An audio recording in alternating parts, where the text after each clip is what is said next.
নমস্কার বন্ধুরা, আশা করি সবাই ভালো আছেন। আজকের পর্বে শেয়ার করব সম্পূর্ণ নিরামিষ দারুণ সুন্দর একটা রেসিপি।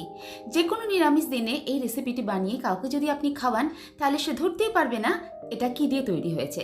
তাহলে চলুন শুরু করা যাক আজকের রেসিপি। আর দেখে নিন আমি কি দিয়ে আজকের রেসিপিটা বানাচ্ছি। সঙ্গে আছি আমি আপনাদের বন্ধু মহুয়া। আমার চ্যানেলে আপনাদের সবাইকে স্বাগত জানাচ্ছি। তাহলে চলুন শুরু করা যাক আজকে নিরামিষ একটা দারুণ সুন্দর রেসিপি। আজকের রেসিপির প্রধান উপকরণ হচ্ছে সয়াবিন। এই জন্য আমি এখানে সয়াবিনটাকে প্রথমে সিদ্ধ করে নিচ্ছি। কড়াতে গরম জল করে নিয়েছিলাম, সেই গরম জলের মধ্যে আমি 1 প্যাকেট সয়াবিন দিয়ে দিলাম।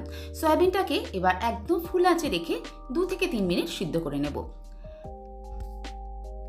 এরপর সয়াবিনগুলোকে আমি একদম জল ছেঁকে একটা বাটির মধ্যে উঠিয়ে নিচ্ছি।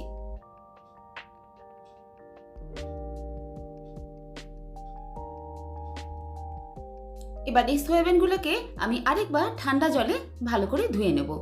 সয়াবিন যদি এইভাবে গরম জলে একবার সিদ্ধ করে নিয়ে তারপর ঠান্ডা জলে ধুয়ে নিয়ে রান্না করেন, তাহলে সয়াবিনে কোনো রকম গন্ধ আসবে না আর খেতে খুবই টেস্টি লাগবে।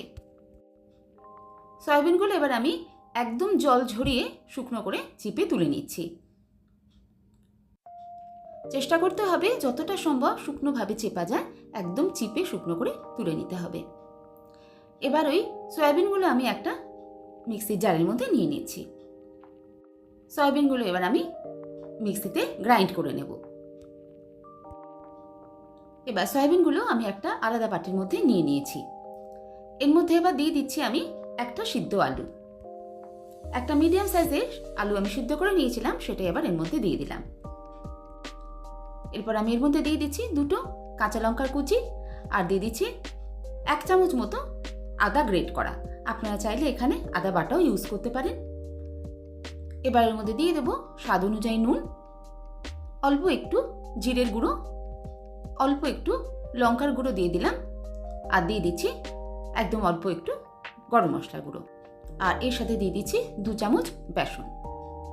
এবার সব কিছু ভালো করে মেখে নিচ্ছি।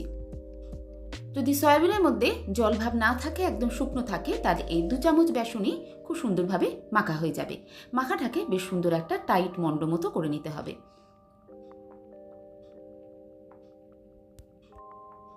মেখে নেওয়ার পর এবার আমি এর থেকে লেচি কেটে ছোট ছোট বলের আকারে বা আপনি যেরকম শেপ চান সেরকমভাবে বানিয়ে নিতে পারেন।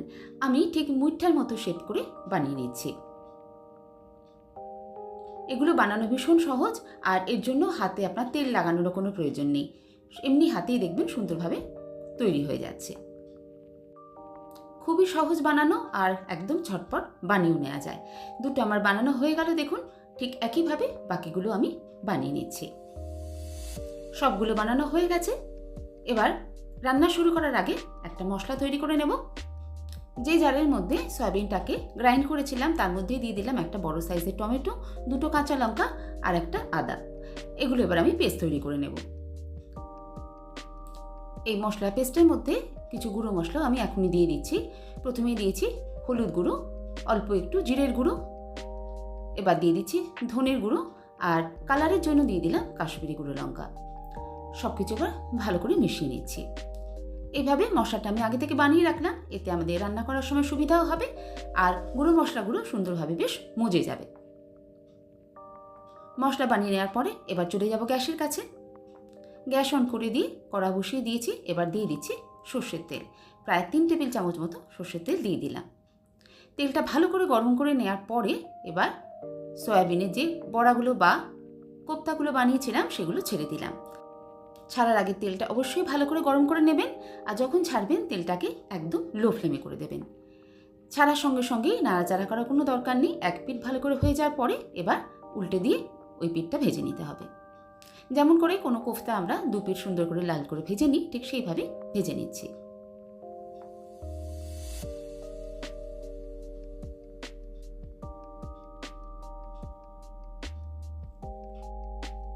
দুপিঠ যখন লাল লাল করে সুন্দর করে ভাজা হয়ে যাবে এবার আমি কোপ্তাগুলো উঠিয়ে নিচ্ছি।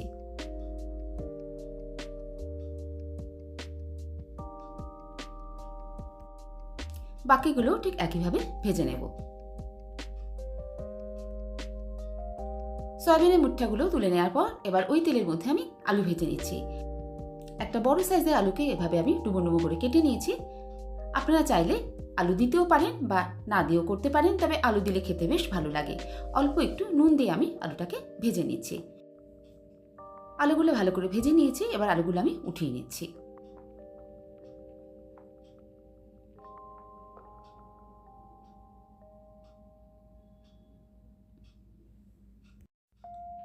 এবার তেলের মধ্যে ফোড়ন দেব।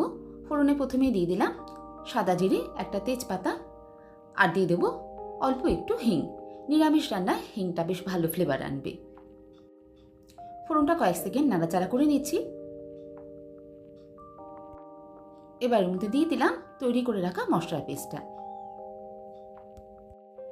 প্রথমে হাই ফ্লেমে রেখে মশলাটাকে একটু নাড়াচাড়া করে নিয়ে তারপর ফ্লেমটাকে আমি লো টু মিডিয়ামে করে দিলাম। এবার মশলাটাকে ভালো করে এইভাবে কষে নেব। মশলাটা দেখুন বেশ ভালো মতো কষা হয়ে গেছে। এবার আমি এর মধ্যে দিয়ে দিচ্ছি আলুগুলো। আলুগুলো মশলার সঙ্গে এবার খানিকক্ষণ কষে নেব।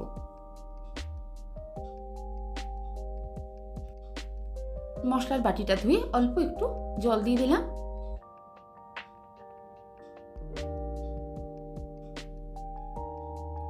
আর সেই সঙ্গে দিয়ে দিচ্ছি স্বাদ মতো নুন। ভালো করে একবার নাড়াচাড়া করে নিয়ে ফ্লেমটা একদম লো করে দিয়ে ঢাকা দিয়ে 5 মিনিট রান্না করে নেব। 5 মিনিট ঢাকা দিয়ে রান্না করে নিলাম। আলুগুলো খুব সুন্দরভাবে কষা হয়ে যাবে আর আলুগুলো বেশ খানিকটা নরম হয়ে যাবে। এবার আমি এর মধ্যে দিয়ে দেবো জল। আমি আগে গরম জল বসিয়ে দিয়েছি, সেই গরম জলটা এবার এর মধ্যে ইউজ করব। যখনই কোনো রান্নায় এইভাবে গ্রেভির জন্য জল দেবেন চেষ্টা করবেন গরম জলই দিতে। ফ্লেমটা হাইতে রেখে ভালো করে একবার ফুটিয়ে নেব। 1 মিনিট ফুটে যাওয়ার পর এবার এর মধ্যে দিয়ে দিলাম 1 চামচ চিনি। রান্নায় চিনিটা কিন্তু স্কিপ করবেন না, অবশ্যই দেবেন, এতে টেস্টটা খুব সুন্দর আসবে। নিরামিষ রান্নায় একটু চিনি ভালোই লাগে, এতে মিষ্টি ভাব হয় না, কিন্তু ঝাল, নুন আর মিষ্টি তিনটে সমানভাবে হয়ে গিয়ে টেস্টটা খুব সুন্দর আসে। আর দিয়ে দিচ্ছি গরম মশলা গুঁড়ো। গরম মশলা গুঁড়োটা আমি এখনই দিয়ে দিলাম, কারণ আলু আমাদের প্রায় সিদ্ধ হয়ে গেছে আর কোফতাগুলো দিয়ে খুব বেশিক্ষণ ধরে রান্না আমি করব না। আর কোফতাগুলো যেহেতু নরম, তাই জন্য কোফতাগুলো দিয়ে রান্না করার পরে আর বেশি নাড়াচাড়া করব না। ভালো করে একবার ফুটিয়ে নেওয়ার পরে এবার এর মধ্যে দিয়ে দেবো কোফতাগুলো। কোফতাগুলো দিয়ে হালকা হাতে একটু নাড়াচাড়াও করে দেবো, যাতে কোফতাগুলো গ্রেভি বা ঝোলের মধ্যে থাকে, তাহলে ঝোলের টেস্টটা কোফতার মধ্যে আসবে। এইভাবে মিডিয়াম ফ্লেমে রেখে আমি 2 থেকে 3 মিনিট কোফতাগুলো রান্না করে নেব।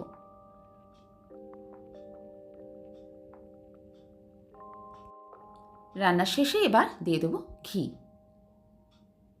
ঘিটা দিয়ে আমি হালকা করে একটু নাড়াচাড়া করে ঘিটা মিশিয়ে দেব। সয়াবিনের এই নিরামিষ রেসিপি এখন একদম রেডি। বানিয়ে নিলাম সয়াবিন আর আলু দিয়ে দারুণ মজাদার একটা টেস্টি নিরামিষ রেসিপি। সয়াবিনের রেসিপিটা কেমন লাগলো অবশ্যই জানাবেন, আর ভালো লাগলে বাড়িতে নিশ্চয়ই ট্রাই করবেন। যে কোনো নিরামিষ দিনে বানিয়ে ফেলুন সয়াবিনের রেসিপি। রেসিপিটা ভালো লাগলে একটা লাইক দিয়ে আমার চ্যানেলটাকে সাবস্ক্রাইব করে নেবেন, সাথে থাকা বেল আইকনটা প্রেস করে দেবেন, যাতে আমি যখনই কোনো রেসিপি আপলোড করি সেটা আপনার কাছে সরাসরি পৌঁছে যায়। আজ এই পর্যন্তই, আবার কোনো নতুন মজাদার রেসিপি নিয়ে আপনাদের সঙ্গে দেখা হচ্ছে। সবাই ভালো থাকবেন, সুস্থ থাকবেন, আনন্দে থাকবেন।